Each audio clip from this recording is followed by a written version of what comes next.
everyone, it's Mark Allen, GREA, and today I want to go over a deal that we had out, I believe, in September and wrapped it up at the end of the month with a call for offers. So best and final round, and I think end of September, early October. But just go through some of the best and final questions and kind of give you an idea of how buyers that are in the best and final round are underwriting deals. And specifically, this is a 1985 year construction property and 68 units. So, you know, it's a sub 100 unit property, but it still has a full-time manager, and we'll have a full-time maintenance man. So just to give you some perspective.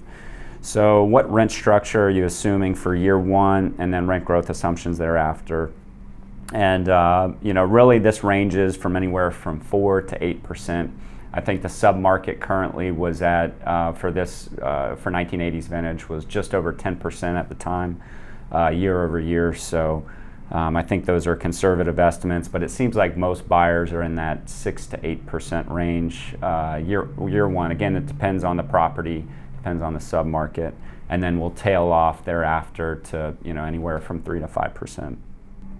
How are you underwriting property taxes? So, you know, I think in today's market, we're seeing a lot of buyers who are getting more competitive, that are using their tax consultant's guidance. And a lot of times, I mean, really, again, depends on the situation, depends on the deal, all in all. But a lot of times we're seeing that below the rule of thumb of their estimates, or most probable cases, well below the rule of thumb of, you know, 75, 80, 85%, or whatever the case may be. But on this deal, most buyers were between 75 and 80% of the purchase price. Actually, the winning buyer was using a local tax consultant's guidance. So there you have it, which I believe was at the time somewhere in the realm of about 72% as their most probable case. Have you recently received an insurance quote? The units on this property were a little bit smaller. They were in the mid 600 average square foot or weighted square foot range. So naturally, you're going to have a lower price per unit per year. So we saw anywhere from about $450 to $550, with the winning bidder at about $520 per unit. So, you know, again, most buyers are trying to get as granular as possible. They're reaching out to an insurance broker and getting a quote for the property.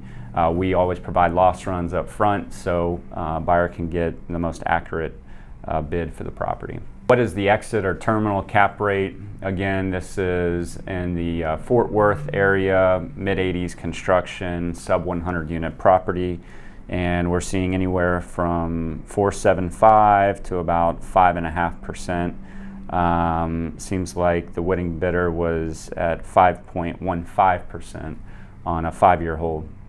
We had some questions about the debt, you know, who's originating the debt, what are the terms, and, you know, it seems like everyone on this deal was going bridge debt. I think one buyer in particular was looking at a lower leverage agency financing for the deal. But, you know, we're seeing, I think, close to about 90% in 2021 of our deals were bridge deals. Remember that buyer interviews, or best and final questionnaires in particular, are, you know, they're just like an interview for a job. So, you know, make sure you answer those to the best of your ability. And if you have any questions relating to the best and final questions on the questionnaire, please reach out to the broker.